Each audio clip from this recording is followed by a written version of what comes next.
सभी विद्यार्थियों को राधे राधे। आशा है आप सभी कुशल मंगल होंगे। मैं सुप्रिया कश्यप पर वरदान IAS पर आपका स्वागत है। विद्यार्थी, आपकी क्लास 12th की पॉलिटिकल साइंस की सेकंड बुक का 7th चैप्टर चल रहा था, जिसका नाम है क्षेत्रीय आकांक्षाएं, जिसके 3 पार्ट्स मैंने आपको करवा दिया है, जिनका लिंक आपको डिस्क्रिप्शन में मिल जाएगा। आप प्लीज पहले उन्हें देखिए, फिर आप इस पार्ट को देखिए, ताकि आपको इस पार्ट को समझने में आसानी हो।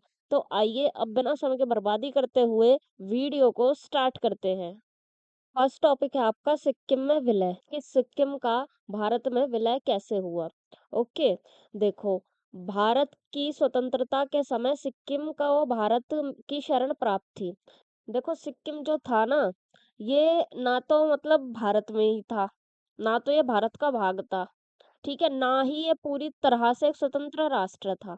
ठीक है, ना ही ये पूरी तरह से स्वतंत्र राष्ट्र था, और ना ही ये भारत का अंग था। ठीक है, देखो ये लिखा भी हुआ है, ना तो सिक्किम भारत का अंग था, तथा ना ही संप्रभु एक राष्ट्र था, स्वतंत्र एक राष्ट्र था। ठीक है, भारत की इसको शरण प्राप्त थी।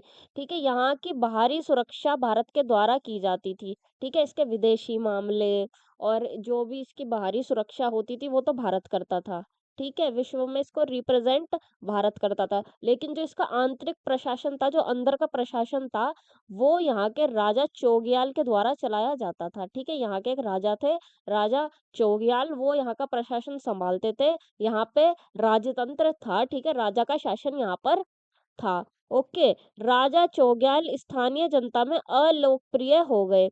ठीक है, क्योंकि ये जनता की उम्मीदों पर खरे नहीं उतर पाए थे। ठीक है, जो राजा चोग्याल थे, ये बहुत ही जल्दी जनता में अलोकप्रिय हो गए थे, जनता को ये नापसंद हो गए थे, क्योंकि ये लोगों की, वहाँ की जनता की इच्छाएं, महत्वाकांक्षाएं पूरी नहीं कर पाए थे, उम्मीदों पर खरे नहीं उतर पाए थे। ठीक है, तो फिर तब अप्रैल 1975 में एक प्रस्ताव पारित हुआ विधानसभा में, जिसमें सिक्किम के भारत में विलय की बात कही गई। ठीक है, एक मतलब प्रस्ताव पारित हुआ, उसमें कहा गया कि देखो, ये जो सिक्किम है, इसका भारत में विलय कर लेना चाहिए, ये बात कही गई। इससे क्या हुआ, इससे राजा चोग्याल नाराज हो गए, पर जनता के आगे राजा की नहीं चल पाई। ठीक है, राजा क्या चाहते थे, राजा तो यही चाहते थे कि मतलब जैसे चल रहा है चलता रहे, लेकिन जनता के आगे फिर कहाँ चलती राजा की। ठीक है, फिर प्रस्ताव के बाद विलय हेतु जनमत संग्रह करवाया गया, जिससे फैसला विलय के पक्ष में आया। ठीक है, सिक्किम की जनता से वोट डलवाए गए।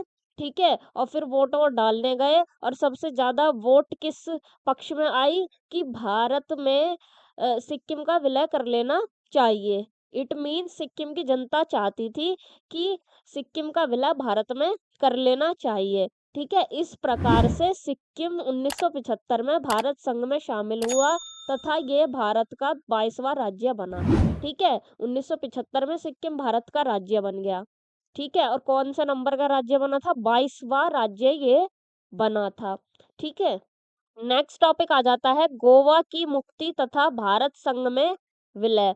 ठीक है, गोवा की मुक्ति और भारत संघ में इसका विलय। देखो, जब भारत आजाद हुआ था ना 1947 में, तो तब गोवा आजाद नहीं हुआ था उस समय पर, क्योंकि जो भारत था, भारत तो था ब्रिटेन वालों के कब्जे में। ठीक है, ब्रिटिश इंडिया था भारत, लेकिन जो गोवा था और दमन और द्वीप था, ये क्षेत्र था पुर्तगालियों के अंडर में। ठीक है, यहाँ पर पुर्तगालियों का राज था। तो ब्रिटेन वालों ने तो भारत को कर दिया था आजाद, लेकिन पुर्तगालियों ने गोवा को आजाद नहीं किया था। तो इसलिए भारत आजाद हो गया था, लेकिन गोवा आजाद उस समय पर नहीं हो पाया था। ठीक है, 1947 में भारत स्वतंत्र हो गया था, तथा ब्रिटिश राज की समाप्ति हो गई थी, परंतु गोवा पर अभी भी पुर्तगालियों का अधिकार था। ठीक है, कहाँ कहाँ पर, गोवा, दमन और द्वीप पर, जैसे कि मैंने अभी आपको बताया कि पुर्तगालियों का अधिकार यहाँ पर था। ठीक है, पुर्तगालियों ने लंबे समय तक गोवा का शोषण व दमन किया था। ठीक है, यहाँ की जनता को लूटा, इन पे अत्याचार किए, इनका शोषण किया यहाँ की जनता का। तब वहां आजादी के लिए जन आंदोलन प्रारंभ हो गए। ठीक है, जनता ने वहां पर आजादी के लिए आंदोलन स्टार्ट कर दिए कि हमें आजाद कर दिया जाए पुर्तगाली अधिकार से। ठीक है, पुर्तगालियों के राज से हमें आजाद कर दिया जाए। इस आंदोलन का सहयोग, या फिर कह लो कि नेतृत्व, महाराष्ट्र के समाजवादी सत्याग्रहियों ने किया था। ठीक है, जो महाराष्ट्र राज्य है हमारा, यहाँ के जो समाजवादी नेता थे, यहाँ के जो समाजवादी सत्याग्रही थे, इन्होंने इसका नेतृत्व किया था, इस आंदोलन का, गोवा को आजाद करवाने के लिए जो आंदोलन हुआ था।